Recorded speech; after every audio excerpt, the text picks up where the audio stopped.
നമസ്കാരം. നമ്മുടെ പപ്പു മോന് ഒരു പ്രത്യേകതയുണ്ട്. എത്ര കിട്ടിയാലും പഠിക്കൂല.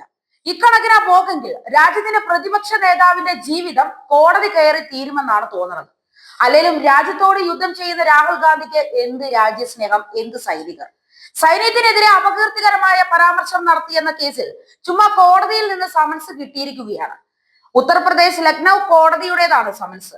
മാർച്ച് 24-നാണ് കോടതിയിൽ ഹാജരാകാൻ പറഞ്ഞിരിക്കുന്നത്. നാക്കിന് ലൈസൻസ് ഇല്ലേൽ ഇങ്ങനെ പലതും നടക്കും. എന്താ കാര്യമെന്നോ?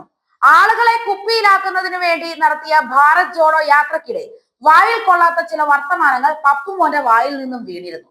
സംഭവം വേറെ ഒന്നുമല്ല, അരുണാചൽ പ്രദേശിൽ ഇന്ത്യൻ സൈനികരെ ചൈനീസ് പട്ടാളക്കാർ ആക്രമിച്ചു എന്നായിരുന്നു പപ്പുമോൻ തള്ളിമറിച്ചത്. ഇതിനെതിരെ സൈന്യം പ്രതികരിക്കുകയും ചെയ്തു. 2022 ഡിസംബർ 12-ന് ഇന്ത്യൻ സൈന്യം ഔദ്യോഗിക വിശദീകരണവും പുറത്തിറക്കി. ചൈനീസ് സൈന്യം അനധികൃതമായി അരുണാചൽ പ്രദേശിൽ പ്രവേശിച്ചു. എന്നാൽ ഇന്ത്യൻ സൈന്യം ഉചിതമായി പ്രതികരിച്ചതിനാൽ അവർ പിൻവാങ്ങി എന്നതായിരുന്നു സൈന്യത്തിന്റെ വിശദീകരണം. എന്നാൽ രാഹുൽ ഗാന്ധിയുടെ പരാമർശം സൈന്യത്തെ അപമാനിക്കുന്നതാണെന്നും രാജ്യത്തിന്റെ അതിർത്തികൾ സംരക്ഷിക്കാനുള്ള അവരുടെ ധീരമായ ശ്രമങ്ങളെ തുരങ്കം വെച്ചുവെന്നും പറഞ്ഞ് ശ്രീവാത്സവ കോടതിയിൽ ഒരു പരാതി അങ്ങ് കൊടുത്തു. പപ്പുമോൻ ഇത് പുത്തരിയല്ല എന്ന് വേണം പറയാൻ. കഴിഞ്ഞ ഫെബ്രുവരി 11-ാം തീയതി 2018-ലെ കർണാടക നിയമസഭാ തെരഞ്ഞെടുപ്പിനിടെ കേന്ദ്ര ആഭ്യന്തരമന്ത്രി അമിത്ഷായെ കുറിച്ച് നടത്തിയ പരാമർശത്തിൽ ലോക്സഭാ പ്രതിപക്ഷ നേതാവായ രാഹുലിനെതിരെ മറ്റൊരു മാനനഷ്ട കേസ് പരിഗണിച്ച് കോടതി ശ്വാസം വിട്ടതേയുള്ളൂ. അപ്പോൾ ഇതാ അടുത്ത സംഭവം കൂടി. തൊടുന്നതൊന്നും അത്രയ്ക്ക് അങ്ങോട്ട് ശരിയാവുന്നില്ല എന്ന് വേണം പറയാൻ. ചിലപ്പോൾ സമയത്തിൻ്റെതാകും. സൈനിക കേണലിന് തുല്യമായ റാങ്കുള്ള ബോർഡർ റോഡ്സ് ഓർഗനൈസേഷന്റെ മുൻ ഡയറക്ടർ ഉദയ് ശങ്കർ ശ്രീവാത്സവയ്ക്ക് വേണ്ടി അഭിഭാഷകൻ വിവേക് തിവാരിയാണ് രാഹുലിനെതിരെ പരാതി ഉന്നയിച്ചത്. സമൻസ് പ്രകാരം മാർച്ച് അവസാന വാരത്തിൽ രാഹുൽ ഗാന്ധി ലക്നൗ MP MLA കോടതിയിൽ ഹാജരാകേണ്ടി വരും. MP-മാർക്കും MLA-മാർക്കും എതിരായ കേസുകൾ വിചാരണ ചെയ്യാൻ കഴിയുന്ന പ്രത്യേക കോടതിയാണ് ഇത്.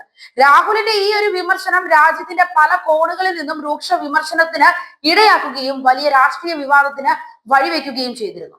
തുടർന്ന് നിരവധി BJP നേതാക്കൾ രാഹുൽ ഗാന്ധിയെ ദേശവിരുദ്ധനാണ് എന്ന് പ്രഖ്യാപിച്ചു എന്ന് മാത്രമല്ല, രാജീവ് ഗാന്ധി ഫൗണ്ടേഷനിൽ നിന്ന് അദ്ദേഹത്തിന്റെ കുടുംബത്തിന് ചൈനീസ് ആതിഥ്യ മര്യാദയും ഫണ്ടും ലഭിച്ചതായി ആരോപിക്കുകയും ചെയ്തിരുന്നു. വല്ല കാര്യവുമുണ്ടോ? എന്നിട്ടും പപ്പുമോൻ തോറ്റു കൊടുക്കാൻ തയ്യാറായില്ല. അതുകൊണ്ടാണല്ലോ 6 മാസം പോലും തികയുന്നതിന് മുമ്പ് മോദിയെ കുടുംബപ്പേര് വിളിച്ച് കളിയാക്കാൻ പോയത്. 2023 മാർച്ചിൽ മോദിയെ കുടുംബപ്പേര് സംബന്ധിച്ച് ലക്ഷ്യമിട്ടുള്ള ഒരു പരാമർശത്തിന് അപകീർത്തി കേസിൽ കുറ്റക്കാരനാണെന്ന് കണ്ടെത്തിയതിനെ തുടർന്ന് രാഹുൽ ഗാന്ധിയെ കുറച്ചു കാലത്തേക്ക് ചടങ്ങിൽ പങ്കെടുക്കുന്നതിൽ നിന്ന് പോലും വിലക്കിയിരുന്നു. തീർന്നില്ല, കേസ് പരിഗണിച്ച ഗുജറാത്ത് കോടതി അദ്ദേഹത്തിന് 2 വർഷത്തെ തടവ് ശിക്ഷയും വിധിക്കുകയുണ്ടായി. അല്ലെങ്കിലും രാഹുൽ ഗാന്ധിയെ കുറ്റം പറയാൻ പറ്റില്ല. വിവരമില്ലാത്തവരെയൊക്കെ പിടിച്ച് ഈ പൊസിഷനിലൊക്കെ ഇരുത്തിയവരെ പറഞ്ഞാൽ മതിയല്ലോ.